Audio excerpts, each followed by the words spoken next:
Good morning all. मी आज केले होते चण्याच्या डाळीचे सांडगे आणि चण्याच्या डाळीचे सांडगे करायला खूप सोपं आहे. काही जण ह्याच्यामध्ये मटकीची डाळसुद्धा घालतात, पण मी फक्त ना चण्याच्या डाळीचेच केले होते.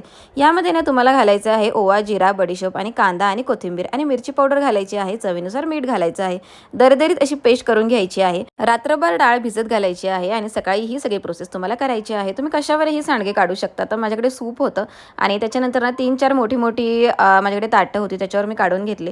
तुमच्याकडे जर पायपिंग बॅग असेल ना, तर पायपिंग बॅगमध्ये भरून सुद्धा तुम्ही हे सांडगे करू शकता. 10 ते 15 मिनिटातच माझे सगळे सांडगे ना करून झाले आणि त्याच्यानंतर ना हे सगळे मी टेरेसवर नेऊन वाळत घातले आणि रात्रीचे घरी घेऊन आले आणि 2-3 दिवस ना पुन्हा मी त्याला उन्हामध्ये सुकवलं होतं आणि छानपैकी सांडगे भाजीसाठी तयार आहेत. भाजीसाठी काय करू हा जर प्रश्न तुम्हाला पडत असेल ना, तर सांडगे हा एक उत्तम ऑप्शन आहे भाजीसाठी आणि एकदम झटपट पण होते आणि तेवढीच चविष्ट सुद्धा लागते. सांडगे बनवायची ही सोपी पद्धत तुम्हाला कशी वाटली हे कमेंट करून मला नक्की सांगा. अशाच नवीन नवीन व्हिडिओसाठी चॅनलला सबस्क्राईब करून ठेवा. तोपर्यंत बाय बाय.